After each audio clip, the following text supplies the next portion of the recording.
বিশ্বজয়ের মুকুট পরে হাফেজে কোরআন, দেশের জন্যে আনছে বয়ে গর্বিত সম্মান। মারহাবান মারহাবান মারহাবান।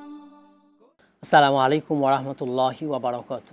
আলহামদুলিল্লাহি ওয়াহদা ওসসালাতু ওয়াসসালামু আলা আবদিহিল মুস্তাবা আল মুস্তফা ওয়া আলা আলিহি ওয়াসহাবিহি রশাদা। প্রিয় দর্শক, মার্কিন ট্যালেন্ট ব্যাংক তাকওয়া নিবেদিত বিশ্বজয়ী তারক অনুষ্ঠান থেকে স্বাগত জানাচ্ছি। দেশ কিংবা দেশের বাইরে যে যেখান থেকে আমাদের কোরআন মাজিদের আয়োজন দেখছেন, আশা রাখি ভালো আছেন।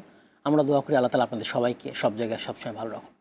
দর্শক, আমরা মাহে রমাদানকে বিদায় জানিয়েছি। মাহে রমাদানের উদ্দেশ্য ছিল তাকওয়া, সিয়ামের উদ্দেশ্য তাকওয়া। কোরআন মাজিদও চাই আমরা যেন মুত্তাকি হয়ে যাই। আল্লাহ তাআলাও চান আমরা যেন তাকওয়া অর্জন করি। এই তাকওয়াটা কি? তাকওয়া হচ্ছে আল্লাহর বিধান মেনে নেওয়া, জীবনের সকল ক্ষেত্রে হালালগুলো গ্রহণ করা, হারামকে বর্জন করা। তাকওয়া এটা এমন জিনিস যেটা আপনাকে গুনাহ থেকে বাঁচাতে পারবে। তাকওয়া মানেই বেঁচে থাকা। তাকওয়া অর্জনের সিয়াম খুবই সহায়ক। কিভাবে? আপনি আল্লাহ তাআলার বিধান অনুযায়ী হালাল বিষয়গুলো রমাদান মাসে ত্যাগ করেছেন। দিনের বেলা একটা সময় ত্যাগ করেছেন, খাবার দাবার, পানীয়, স্ত্রী সহবাস। শিক্ষা পাচ্ছেন আপনি সারা জীবন, সারা বছর হারামগুলো থেকে অবশ্যই বেঁচে থাকবেন। আপনি যদি মুত্তাকি না হন, তাকওয়াবান না হন, তাহলে আপনার সিয়াম ব্যর্থ হবে, কিয়ামুল লাইল, তারাবি, তাহাজ্জুদ ব্যর্থ হবে, কোরআন তেলাওয়াত ব্যর্থ হবে। তাই আমরা বলবো আমরা মুত্তাকি হয়ে যাব। সিয়াম কবুল হয়েছে, এর লক্ষণ হচ্ছে আমরা মুত্তাকি হয়ে যাব, গুনাহ বর্জন করব, ইবাদতগুলো কন্টিনিউ করব। নাহলে কিন্তু আমাদের সিয়াম, কিয়াম, কোরআন তেলাওয়াত কোনো কাজে আসবে না। আমরা ইবাদত যে পোশাক পরেছি রমাদান মাসে, পোশাক আমরা খুলব না, মৃত্যু পর্যন্ত ইবাদত করব।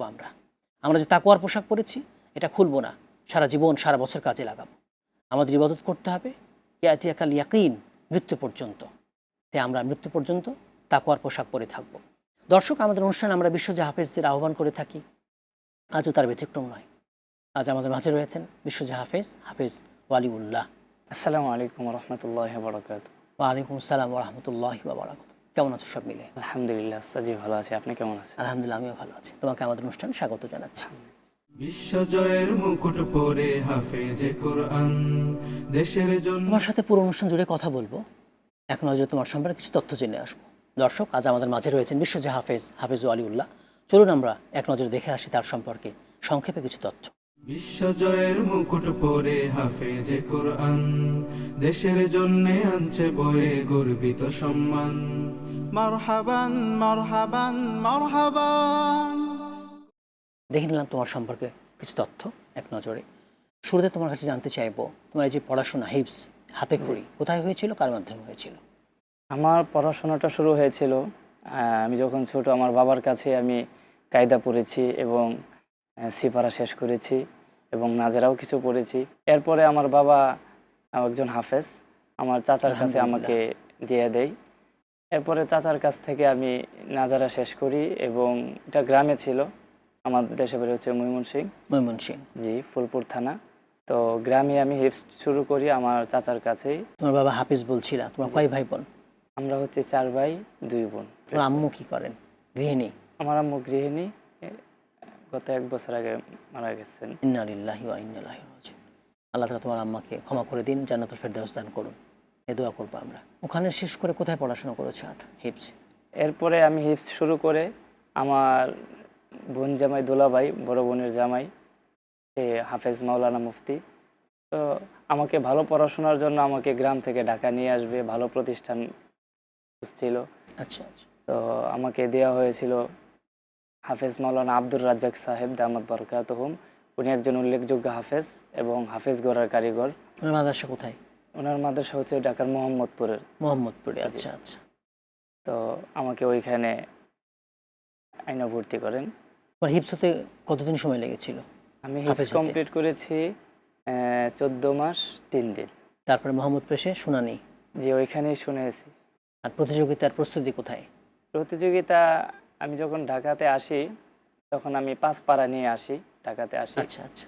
5 পারা নিয়ে আসি। 5 পারা নিয়ে আসার পরে হুফাজুল কোরআন ফাউন্ডেশন যেই প্রতিযোগিতাগুলো হয় এগুলোতে অংশগ্রহণ করি এবং আলহামদুলিল্লাহ আমার জীবনের প্রথম যে প্রতিযোগিতায় অংশগ্রহণ করেছি আমি হুফাজুল কোরআন, এতে আমি 5 পারা গ্রুপে আমি আলহামদুলিল্লাহ ফাইনালে 3য় স্থান অর্জন করি আলহামদুলিল্লাহ। ওইখান থেকে আমার সূচনা শুরু হয়। এরপরে জিজ্ঞেস করবো, তুমি যে দুটি মাদ্রাসায় পড়েছো, সেখানে আমলকে কতটা প্রাধান্য দেওয়া হয়েছে?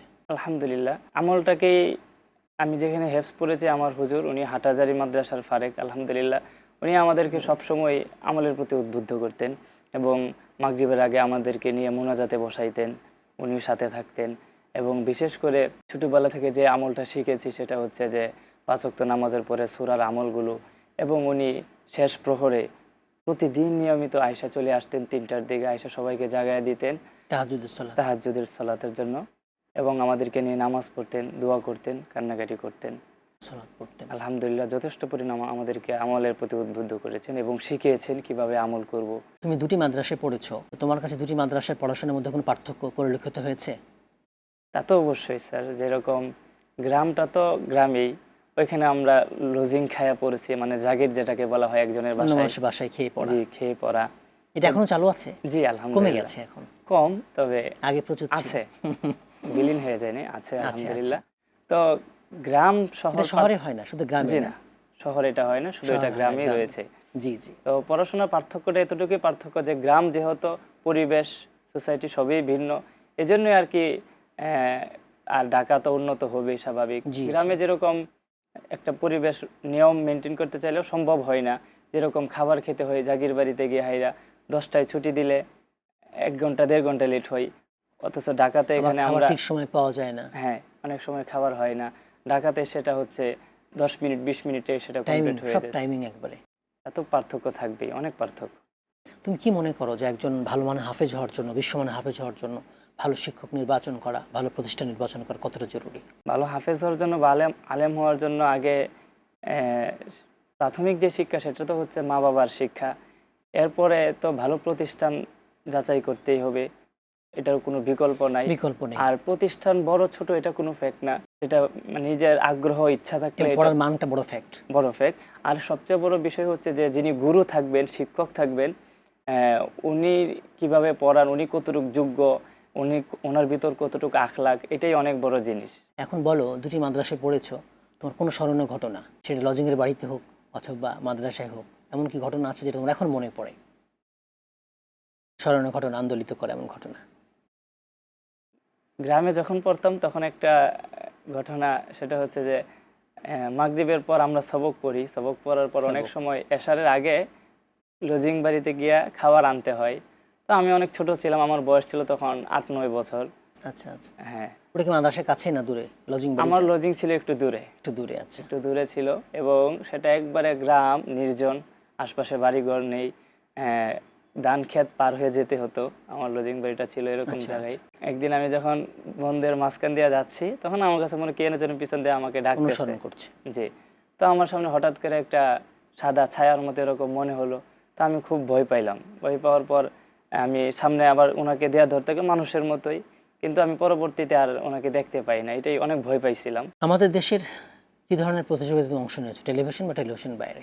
আলহামদুলিল্লাহ, আল্লাহর অশেষ মেহেরবানিতে আমি প্রাথমিক অবস্থায় হুফাজুল কোরআনে অংশগ্রহণ করি। ওইখান থেকে নিয়ে আমি কত সালের দিকে? হ্যাঁ, হুফাজুল কোরআনে আমি অংশগ্রহণ করি 2013 সাল। তাছাড়া আরও সৌদি দূতাবাসের কম্পিটিশনগুলো, আলহামদুলিল্লাহ আগে তো অনেক কম্পিটিশন হতো, আলহামদুলিল্লাহ ওইগুলোতে আমি অংশগ্রহণ করি। দেশের বাইরে এবারে জানতে চাইবো। 2014 সালে সৌদি আরবে আল হাইয়াতুল আলামিয়া লিমুসাবাকা আসগর হাফেজ, সেই কম্পিটিশনের নাম, মানে এটা হচ্ছে ছোটদের একটা কম্পিটিশন। তুমি কোন গ্রুপে ছিলা ওখানে? আমি ছিলাম মুসাবাকা আসগর হাফেজ, ছোটদের। ছোটদের, ছোট। জি। আচ্ছা। আমার সিগার যেটাকে বলা হয় সিগার। আন্তর্জাতিকভাবে, ওইটা দিয়ে আমি অংশগ্রহণ করি আলহামদুলিল্লাহ। তোমার সাথে আরো কথা বলবো, এরপর যে তোমার কাছ থেকে কোরআন তেলাওয়াত শুনে নেব। আউযু বিল্লাহি মিনাশ শাইতানির রাজীম। বিসমিল্লাহির রহমানির রহিম। আলিফ লাম মিম। তিলকা আয়াতুল কিতাবিল হাকীম। হুদাও ওয়া রাহমাতাল লিল মুহসিনিন الذين يقيمون الصلاة ويؤتون الزكاة وهم بالآخرة هم يوقنون أولئك على هدى من ربهم وأولئك هم المفلحون ومن الناس من يشتري لهو الحديث ليضل عن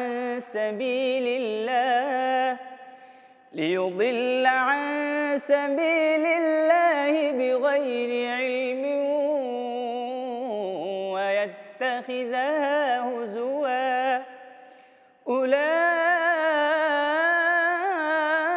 أولئك لهم عذاب مهين وإذا تتلى عليه آياتنا ولا مستكبرا كأن لم يسمعها كأن في أذنيه وقرا فبشره بعذاب أليم إن الذين آمنوا وعملوا الصالحات لهم جنات النعيم خالدين فيها وعد الله حقا وهو العزيز الحكيم خلق السماوات بغير عمد ترونها وألقى في الأرض رواسي أن تميد بكم وبث فيها من كل دابة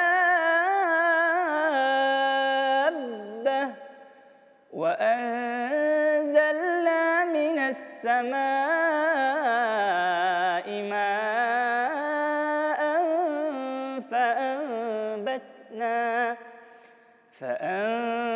فأنبتنا فيها من كل زوج كريم هذا خلق الله فأروني ماذا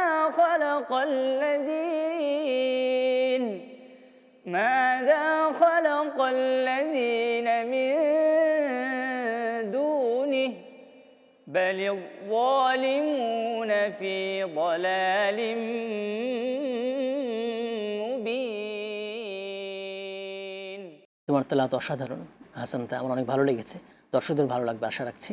আল্লাহ তাআলা তোমার কণ্ঠে আরও বারাকা দান করুন, আমিন। এ পর্যায়ে বিরতি নেব একটা। দর্শক, আপনারা দেখছেন মার্কেন্টাইল ব্যাংক তাকওয়া নিবেদিত বিশ্বজিৎ তারকা। আজ আমাদের মাঝে রয়েছেন বিশ্বজি হাফেজ ওয়ালিউল্লাহ। সময় হলো বিরতির, একটু পরেই ফিরবো। আমাদের সঙ্গে থাকবেন ইনশাআল্লাহ। বিশ্বজয়ের মুকুট পরে হাফেজে কোরআন, দেশের জন্যে আনছে বয়ে গর্বিত সম্মান। আসসালামু আলাইকুম ওয়া রাহমাতুল্লাহি ওয়া বারাকাতুহু। বিরতির পর আবারও সবাইকে আমন্ত্রণ।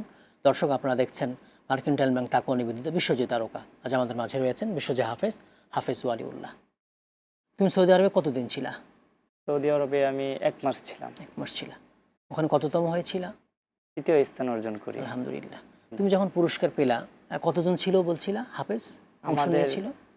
এক দেশ থেকে 63টা রাষ্ট্র থেকে আসছে 104 জন পোলাপান আমরা ছিলাম। শতাধিক, 100-এর বেশি, অনেক সবাই ছোট ছোট। যে কয়দিন ছিলা ওখানে কোনো স্মরণীয় ঘটনা শুনে এবারে? ওইখানে স্মরণীয় ঘটনার মধ্যে আমাদেরকে সৌদি আরবে আমরা জেদ্দায় ছিলাম, আমাদের কম্পিটিশন জেদ্দায় হয়েছে। হ্যাঁ, জেদ্দা 7 দিন 8 দিন কম্পিটিশন হয়েছে। এরপর আমাদেরকে বিভিন্ন জায়গায় আমাদেরকে দর্শনীয় স্থানগুলো আমাদেরকে ঘুরাইছে। আলহামদুলিল্লাহ, আমাদের এয়ারপোর্ট থেকে নামার পর থেকে আমাদের সামনে পুলিশ, পিছনে পুলিশ আমাদেরকে প্রোটোকল দিয়ে, হ্যাঁ, সিকিউরিটি দিয়ে, এটা কোরআনের সম্মান, আলহামদুলিল্লাহ, কোরআনের কারণেই সম্মান। জি, তো আমাদেরকে সৌদি আরবের বিভিন্ন জায়গাগুলো, আমাদেরকে দর্শনীয় স্থানগুলো ঘুরে আমাদেরকে দেখাইছে। তো তার মধ্যে আমার রিয়াদে যাওয়া হয়েছে, দাম্মামে, মক্কা মদিনায় যাওয়া হয়েছে আলহামদুলিল্লাহ। উমরা করানো হয়েছে? উমরাও করেছি আলহামদুলিল্লাহ। এটা কি শুরুর দিকে না প্রতিযোগিতা শেষ করে উমরা করাই? এগুলো ফাইনাল হওয়ার আগে। ফাইনাল হওয়ার আগে। হ্যাঁ, সৌদি আরবে নিয়ম হচ্ছে যে 5-6টা বাছাই হবে, ওইখানে এয়ারপোর্টে একটা বাছাই হবে, গ্রুপ ভাগ হবে এবং পদ্ধতি। জি ফাইনালে যারা থাকবে তাদের 10 জন, 12 জন, 20 জন এরকম। তোমার ফাইনালে কতজন ছিল? আমাদের ফাইনালে ছিল আমাদের 30 জন। 30 জন। 30 জন থেকে সিরিয়াল আসে 1 থেকে 10। তো তোমার যখন নাম ঘোষণা করা হলো তখন তোমার কার কথা মনে পড়ছিল? শিক্ষক, বাবা মা, দেশ? যখন আমার নাম ঘোষণা করা ছোট হয় মানুষ তখন তুমি, তখন তো এতটুকু তোমার সঙ্গে বুঝি নাই। শিক্ষক গিয়েছিল? আমার সাথে আমার হুজুর গিয়েছিল। আচ্ছা আচ্ছা। আর মা বাবা। যাওয়া আসা খরচ সবগুলো সৌদি আরব বহন করেছে? জি আলহামদুলিল্লাহ। যাওয়া আসা, থাকা, খাওয়া সবকিছু? আমার শুধু পাসপোর্টের খরচটা করেছি আমি। আচ্ছা আচ্ছা। মসজিদ নববীতে নিয়ে গিয়েছিল? জি। সৌদি আরবে একটা উল্লেখযোগ্য একটা ঘটনা রয়েছে, বলো। সেটা হচ্ছে যে শুনি। আমি একদিন মসজিদে নববীর পাশে, আমাদের তখন রোজার মাস ছিল, তো রোজার মাসে আচ্ছা, অনেকেই good. তাওয়াফ করে এবং জিয়ারত করতে আসে বিভিন্ন রাষ্ট্র, অনেক রমজান ভিড় উমরা থাকে করেছে মানে তো হজের সওয়াব পেয়ে গেছে। আলহামদুলিল্লাহ। একদিনের ঘটনা, সেটা হচ্ছে যে আমাদেরকে নিয়ে আমাদের কাফেলা বের হয়েছে হোটেল থেকে, নিয়ে মসজিদে নববীতে এক জায়গায় বসা ছিলাম আমরা। পরে হঠাৎ করে যাওয়ার সময় আমি কাউকে খুঁজে পাই না। তো সম্ভবত এরকম হয়েছিল যে মসজিদ নববীর পাশে যে নিচের ওয়াশরুমগুলো আছে, লিফট দিয়ে যেতে হয়। আচ্ছা। হ্যাঁ, ওইখানে নিচে আবার গ্যারেজ আছে, প্রাইভেট কার, অনেক ভালো ভালো প্রাইভেট কার। তো আমি মনে হয় ওইগুলো দেখতে গিয়েছিলাম, ওইটা আইসা দেখি যে আমি আর কাউকে পাই না। তো আলহামদুলিল্লাহ, অবশ্য আমাদের গলায় একটা কার্ড ঝুলানো ছিল, আল মামলাকাতুল আরবিয়াতুস সৌদিয়া, মানে আমরা সৌদি সরকারের গেস্ট, মেহমান। গেস্ট। হ্যাঁ, তো এই কার্ডটা অনেক কাজে দিয়েছে। তো আমি হারায়া যাই জোহরের পর, সৌদি আরবে মদিনায় মসজিদ নববীতে জোহরের পর হারাইছি, কাউকে আমি খুঁজে পাই না। তোমার শিক্ষক কোথায় ছিল তখন? তারাও আমাকে খুঁজতেছে, ও আচ্ছা আচ্ছা। আমিও খুঁজি, তারাও খুঁজতেছে, কিন্তু পাওয়ার কোনো এই নাই। আমি ছিলাম সেম সবুজ গম্বুজ, নবী করিম সাল্লাল্লাহু আলাইহি সাল্লামের গম্বুজ কবরের একবারে পাশে যে অশ্রমের লিফটটা, আমি ওইখানেই ছিলাম, কিন্তু আমি কাউকে খুঁজে পাই না। তো সবচেয়ে আশ্চর্য ঘটনা হচ্ছে যে আমার আল্লাহর কাছে এতটুকু ভালো লেগেছে আলহামদুলিল্লাহ, যে আমি যে হারাইছি, কান্না শুরু করে দিয়েছো? কান্নাও শুরু করি। ও আচ্ছা, কান্নাও শুরু। কারণ আমার একটা ভালোবাসা কাজ করতেছে, আমি তো দূরে কোথাও নাই, এই যে সবুজ গম্বুজ, এটা তো আমার নবীর রাসূলুল্লাহ সাল্লাল্লাহু আলাইহি কবর, ওয়াসাল্লামের আমি কাছে তো কাছে আছি, আমি একটুও কান্না করি নাই। তো এইভাবে আসরের নামাজ পড়লাম, আসরের নামাজের পর 3টা জানাজা হয়েছে মসজিদ নববীতে। এরপরের থেকে একটু মন খারাপ শুরু হয়ে গেল। তখনও কাউকে পাও নাই?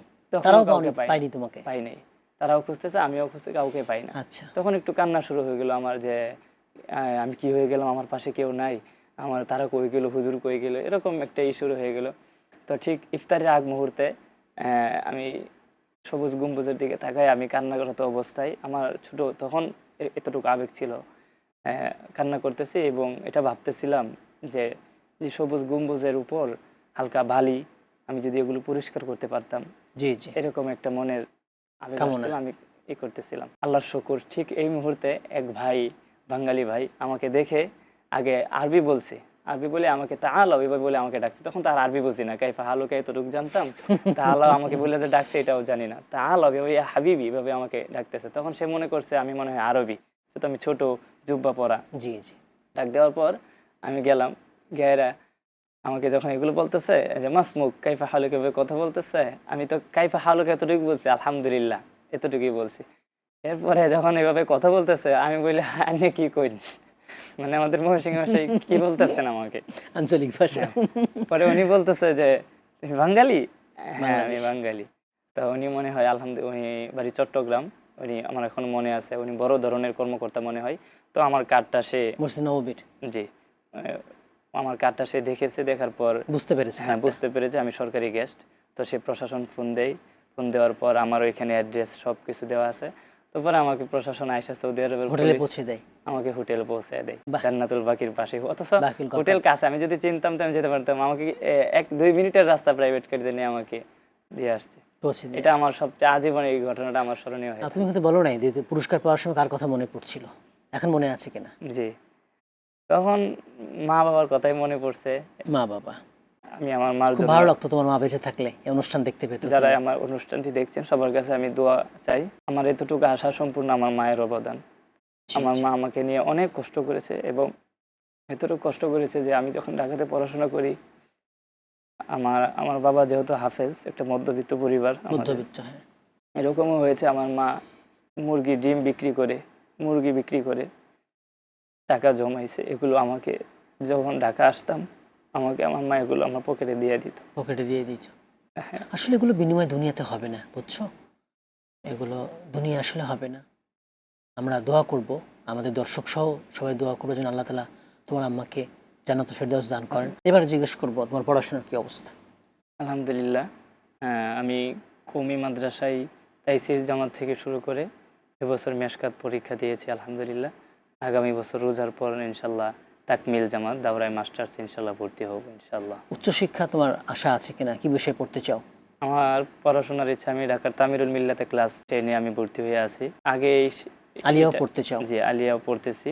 তো আগে এটার বিষয়ে আমাকে দিক নির্দেশনা দেওয়ার কেউ ছিল না, তো সাইফুল উস্তাদ জি আমাকে পরামর্শ দেন দেশেও ভালো কিছু করার জন্য। আমার ইচ্ছা যে উচ্চশিক্ষা কোরআনের হাদিসে ফিকে কোনটাতে?